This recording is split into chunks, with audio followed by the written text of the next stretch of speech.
cumprir, como foi prometido, o trabalho, que é entrevistar alguém, fazer algumas perguntas básicas para conhecer melhor essa pessoa. E hoje aqui a gente está com esse professor Pierre, né? A gente vai pedir para ele se apresentar. As nossas primeiras perguntas é uma pedido de apresentação para o senhor. O nome, a sua idade, sua função aqui no Senai. Seu hobby. Tecnicamente, o meu nome é Rafael Pierre de Lima, né? O nosso Pierre é sobrenome, então todo mundo da minha família tem um Pierre. E Rafael, como é feito bolacha e banana, tem em todo canto. E aí todas as escolas que eu estudava sempre tinham uns 3, 4 em sala, e aí foi ficando Pierre. E eu sou conhecido como Pierre, mas o meu nome é Rafael. Tenho 39 anos. Sou docente e assistente do curso técnico em eletrotécnica aqui do Senai. Falou de hobby, foi? Sim, a minha pergunta é: qual é o hobby do senhor? Além de ser um ótimo professor. Jogar futebol. Sim, joga bem? Ótimo hobby. Rapaz, a turma diz que eu jogo. Como eu disse, a turma já tem 39, eu não posso mais jogar com vocês, não. Mas uma pergunta. Futebol como um todo, eu acho que é a primeira coisa que vem na minha cabeça como diversão. Mas eu tenho outras, né? Jogo videogame, eu leio gibi. Gosta muito de esporte? Gosto muito de esporte. Estou sempre correndo aí. Se o senhor pudesse assim, citar alguma mídia audiovisual que assim, define o gosto do senhor, tipo filme, audiolivro, canal até no YouTube, o que o senhor consome no seu dia a dia? Esse mesmo não um gibi que não senhor falou. Gibi, Super-Homem, eu sou fã de Super-Homem, então também é fã de ficção. Eu compro Super-Homem desde 1999, faz um tempinho, né? E aí eu tenho colecionador. Tecnicamente eu tenho tudo que saiu de 84, porque eu comecei a colecionar em 99 e depois eu tive que ir atrás das outras. Então tudo que saiu no Brasil de 1984 até hoje eu tenho na minha coleção. Como foi a carreira do senhor? Assim que você saiu da escola, você ingressou em quê? Quem sabe fazer o quê? O que mudou desde quando você saiu da escola para hoje? Quando eu terminei meu ensino médio, eu fiz o meu primeiro vestibular. Ainda não era na época do Enem, ainda era o vestibular de primeira e segunda fase. Não. O Enem já existia, só que não era tão popular, mas ele era opcional. Ele só te dava uma pontuação extra. Ele não era de fato o exame que selecionava, não. Você fazia a sua inscrição no vestibular, a inscrição ela era nas agências de banco, agências bancárias. A gente comprava uma revista da universidade, destacava, preenchia, fazia o pagamento, fazia a inscrição no banco. E optava lá por escolher o Enem ou não. Então o Enem estava surgindo ainda muito devagar. Já se falava que no futuro ele iria ser ele iria ser o responsável pela seleção dos estudantes, né? Dos futuros vestibulandos lá. Isso aí que é? E isso aí foi em 2000, ano 2000. Eu terminei meu ensino médio em 2000. Eu terminei meu ensino médio. Eu estudava numa escola lá, Colégio de Curso Especial lá em Recife. E quando eu terminei, eu prestei o vestibular para jornalismo. Porque eu sempre gostei muito de ler e eu escrevia meio que uns jornais e mandava para o pessoal da minha família. Legal. Mandava para um padrinho meu que morava no Rio Grande do Norte. Legal, muito legal. Mas tipo, como é que... Porque tipo assim, isso é muito que a gente vê hoje em dia, tipo assim, de jovens com seus sonhos, suas metas, do que acabam indo para carreiras profissionais muito diferentes. Tipo, como é que foi isso com o senhor? Tipo, de jornalista até... hoje o senhor leciona aqui no Senai como...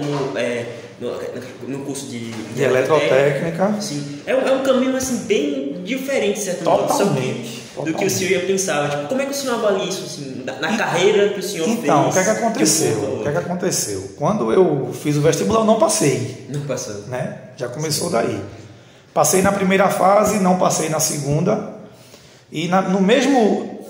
o vestibular no final do ano continua sendo... E aí a gente recebeu lá, né, a segunda fase, eu acho que saía em janeiro. Hoje sai mais rápido. Demorava mais, porque as provas de segunda chamada, de segunda fase, a gente fazia a redação, que ela existe ainda até hoje, e eram provas bem difíceis, né? Matemática 3, Física 3 para quem ia para a área de exatas, História e Geografia para quem era da área de humanas. E aí eu não passei no vestibular. No outro ano eu entrei num cursinho pré-vestibular e entrei no curso de Humanas para tentar fazer para jornalismo novamente. Porém, no meio do ano, eu entrei no curso técnico em eletrotécnica no Cefet, que hoje é o IFPE. Então o senhor entrou, se apaixonou pela área? Foi, entrei porque meu pai, hoje ele é aposentado, ele foi funcionário da Chesf. E aí ele sempre dizia a mim, aí tu vai fazer o que agora? Né? Não passou no vestibular, eu tinha 17 anos. Aí ele fez, e aí tu vai fazer o quê? Aí eu disse, rapaz, não sei, vou fazer o cursinho. Aí ele, por que não faz escola técnica? Porque ele chamava ainda como escola técnica, porque na época dele era ETFPE, Escola Técnica Federal de Pernambuco. Aí eu disse, pode ser, mas eu vou fazer o quê? Aí meu pai, ele não concluiu o curso de eletrotécnica. Ele começou, mas aí ele abandonou, né, no último módulo lá. Aí ele disse, por que não faz eletrotécnica? Aí eu disse, mas mexe com o quê? Aí ele disse, bicho, mexe com eletricidade, tem uns cálculos. E eu também sempre fui bom de cálculo. Eu transitava ali, entre humanas e exatas. Saúde, nunca, jamais, então até hoje, continuo. Mas eu sempre transitava naquela. Aí eu disse, eu vou fazer eletrotécnica. Por quê? Porque como meu pai era da Chesf, apesar de ser da área administrativa, ele sabia que o pessoal da área da elétrica na Chesf recebia muito bem. Né? Eles eram os operadores de subestação, tinham um salário muito bom. Então, digamos assim, que quem teve esse vislumbre assim, de um possível mercado que poderia ser otimista para a época foi o pai do senhor. Foi meu pai que disse, porque ele não faz eletrotécnica, ele nunca impôs nada, né? Aí eu quis saber como era. Ele, por um acaso, ele tinha um livro guardado ainda. Aí disse, dá uma olhadinha aí, eu tenho um livro aqui sobre circuitos, dá uma olhada aí. Eu olhei, eu disse, vou fazer. Aí fiz a seleção, fui aprovado, comecei a estudar eletrotécnica do zero, tipo, eu não sabia de nada, não tinha noção de nada, era zero mesmo. E aí eu fui gostando, sempre fui bom aluno, né? E aí as pessoas que são boas alunas, ou bons alunos, eles, por mais que eles estejam fazendo alguma coisa que eles às vezes nem gostam, mas eles procuram fazer bem feito. Porque é uma característica do bom aluno. Eu não gosto muito disso não, mas eu vou fazer bem feito porque eu vou estudar. Se empenhar em tudo que faz. Perfeito. E aí eu comecei a estudar e gostei. Minha mãe se preocupava porque ela dizia, tu é muito desligado, vai mexer com eletricidade. Aí meu pai dizia, não, mas não se preocupe não, que tem toda uma preparação, não é assim não. E aí eu fui. Sempre estudei muito, né, teoria, estudei muito pesado, porque na época foi a mudança de escola técnica para a Cefet e a gente rivalizava muito com o pessoal do Senai. Né? Só existiam essas duas escolas técnicas. Que forneciam cursos técnicos. Forneciam curso técnico na época, isso. E eletrotécnica e mecânica, não existia nem eletromecânica ainda.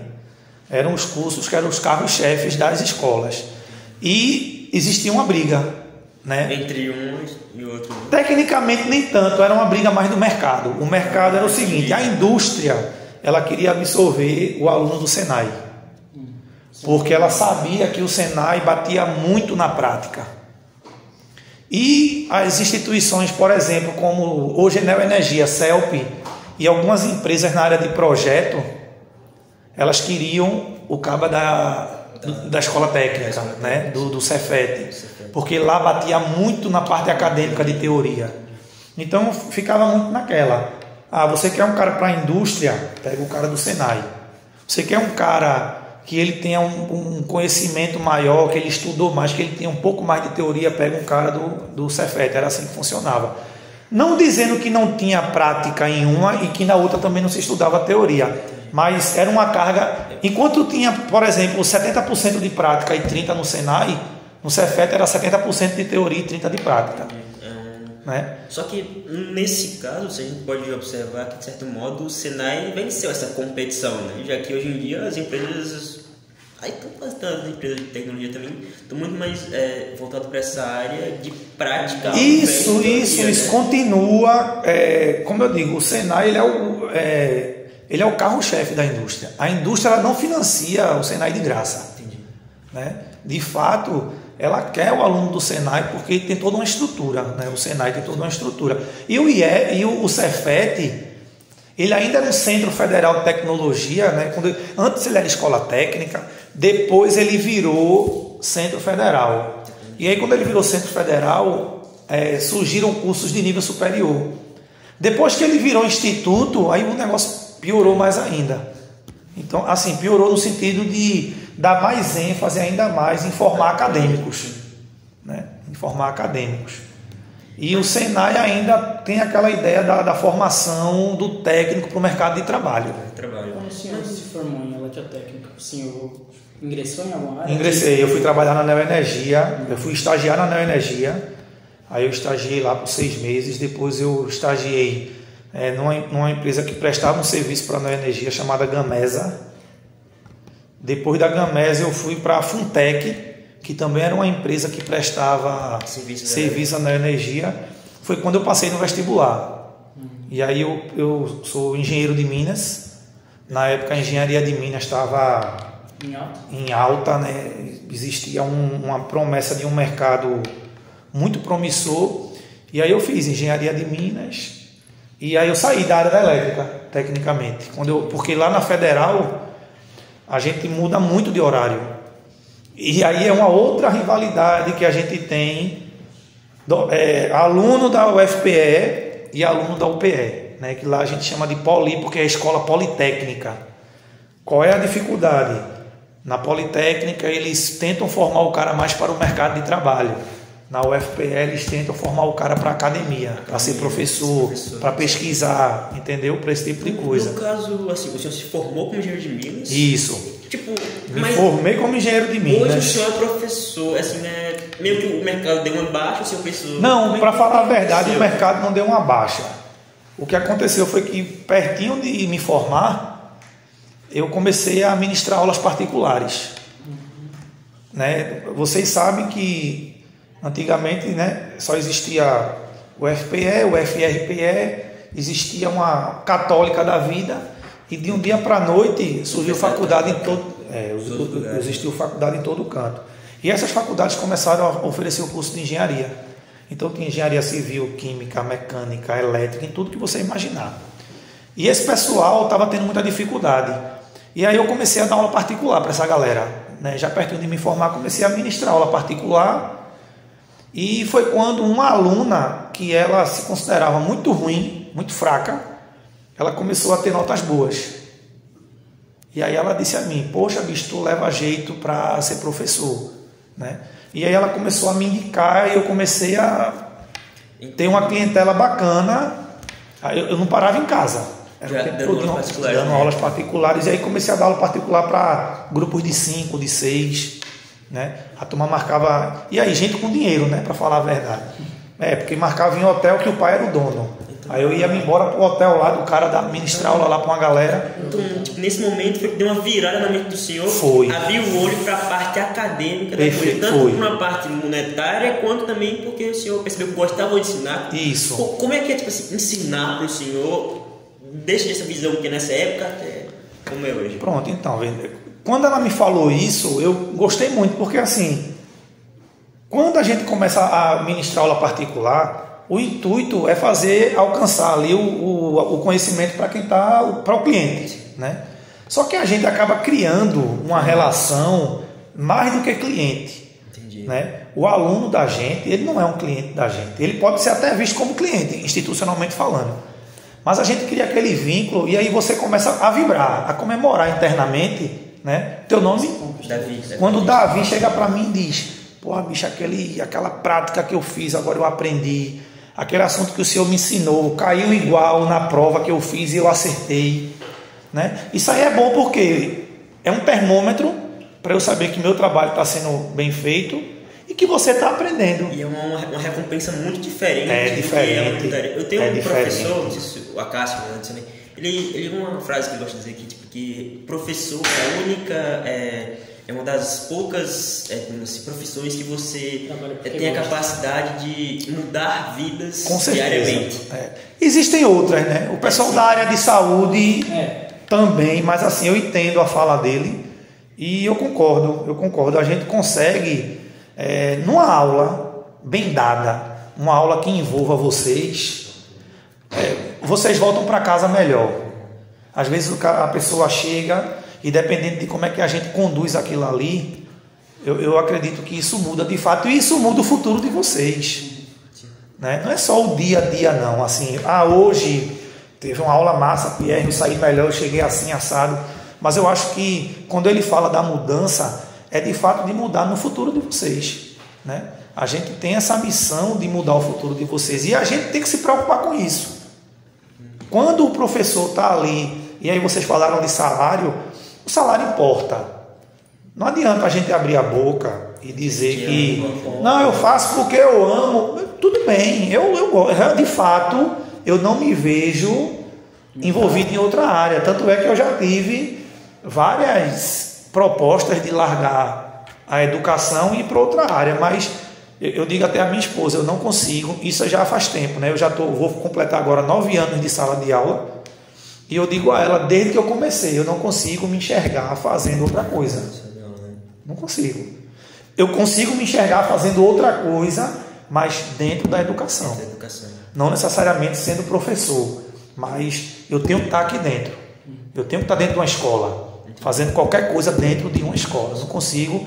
Aí, lógico, salário, vocês vão ver no futuro que salário é uma consequência do trabalho que vocês desenvolvem.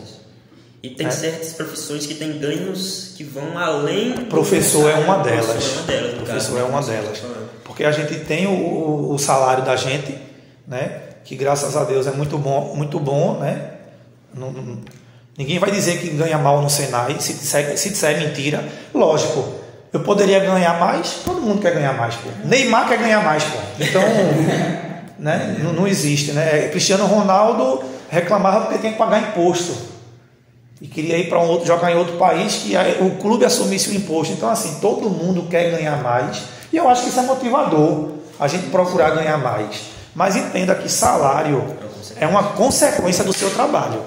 Entendeu? Não tem outra coisa não. E como professor, a gente, ao invés de receber o salário, a gente recebe o carinho do aluno, né? A gente encontra o aluno no meio da rua, o aluno parece que está vendo o presidente da República. Tá entendendo? Pô, fulano, e a gente retribui. Eu particularmente, eu retribuo. Eu acho massa essa interação. Eu acho que a coisa começa a fluir, e o segredo para mim é esse, é quando a gente se conhece. É quando eu sei seu nome, é quando eu sei onde você mora, o que é que você faz, o que é que você está estudando, onde é que eu posso lhe ajudar, onde você pode me ajudar. Essa troca de experiência, só a profissão de professor é que permite. Pô. É muito enriquecedor para o ser humano ter esse tipo de interação, mas muito mais do que um salário maior, uma empresa, por exemplo, que é um salário mais competitivo, pode te trazer. Perfeito. Bem, acho que já deu um bom tempo de entrevista.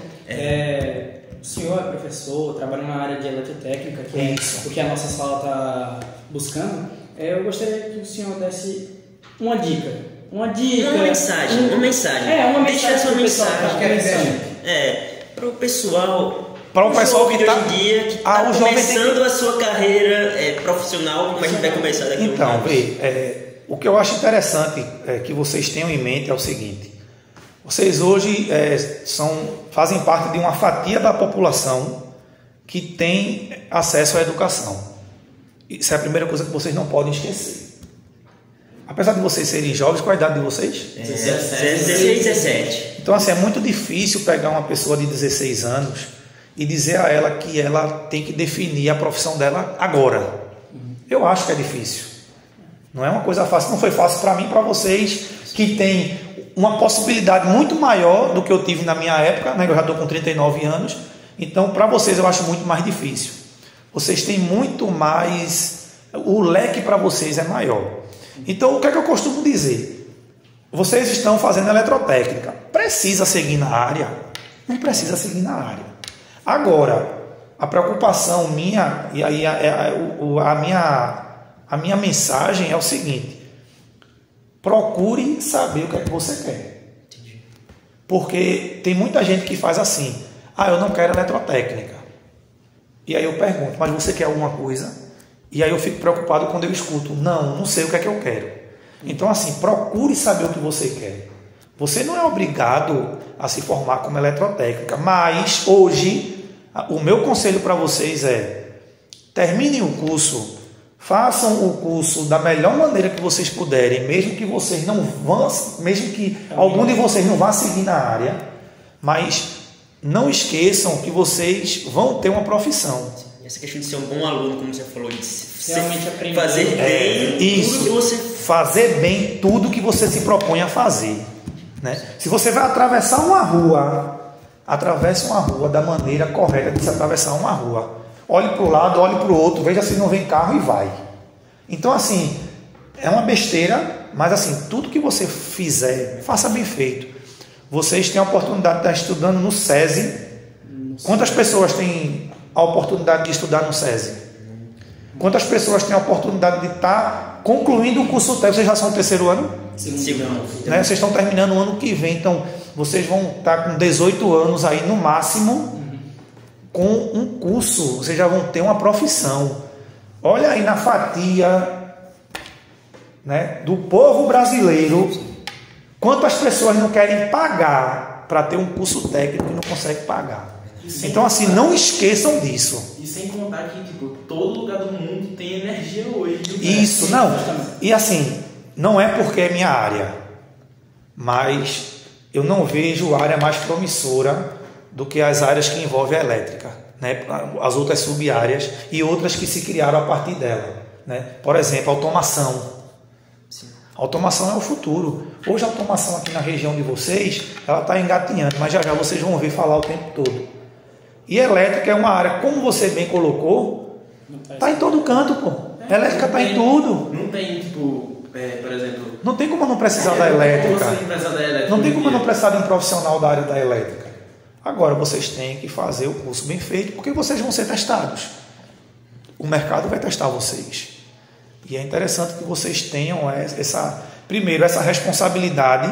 Ah, eu sou jovem. O jovem ele tem que se divertir. O jovem ele tem que fazer tudo que o jovem tem que fazer. Mas você não pode esquecer da responsabilidade.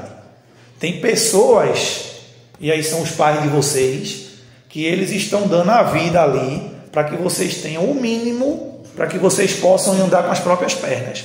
Porque a melhor coisa para um pai, a minha menina tem 8 anos ainda, mas eu tenho certeza, porque eu já estou aqui imaginando, a melhor coisa é quando eu olhar para minha filha, que ela estiver lá na frente, na idade de vocês, e eu sentir segurança do que ela quer e do que ela vai fazer. Os pais de vocês vão sempre apoiar vocês, não tenha dúvida disso não, mas vocês têm que saber o que é que vocês querem. Você é uma pessoa decidida, né? Decida. Né? Ah, eu estou jovem, mas decide agora, pô. É jovem, mas vai pensando já o que é que tu quer para a tua vida. Se veja daqui a 5 anos, como é que vocês se veem daqui a 5 anos? Se vê em casa assistindo Netflix, deitado no sofá, não, vamos produzir, pô. Dá para produzir. Como eu disse, vocês vão ser pessoas que poderão ser jogadas no mercado de trabalho muito jovens. Muito jovens. Vão adquirir experiência e, lógico, a elétrica não dá para mim, eu quero ser arquiteto, eu quero ser médico, eu quero ser advogado. Vá-se embora. Mas a elétrica pode ser o mundo é grande. Tá mas como o senhor mesmo é um exemplo de vida, porque nem sempre que a gente quer consegue se realizar exatamente. E ter uma porta de saída em um momento é algo perfeito, muito importante. Para você ter uma ideia, eu passei quase 10 anos fora da área da elétrica. E aí depois eu voltei para ensinar. E se encontrou de fato. E me encontrei de fato. Então, assim, conhecimento. Ah, eu fiz um curso, mas eu não quero não. Você está dizendo isso agora, pô. A experiência da vida vai te levando para vários caminhos. E aí você se encontra. Mas eu acredito que vocês estão no caminho certo. E como eu disse, o que vocês escolherem fazer, façam bem feito. Pronto. A dica é essa. Se entregue e vá, que vai dar certo. A gente quer agradecer pela entrevista, Pierre. Foi realmente muito enriquecedor. Eu que agradeço. Que já tive em algumas vezes. Então, se não for entrevista, quiser bater um papo, a gente está aqui sempre para vocês, tá? Obrigado. Tranquilo? Valeu. Eu queria mudar, eu queria mudar, eu queria mudar, eu queria mudar.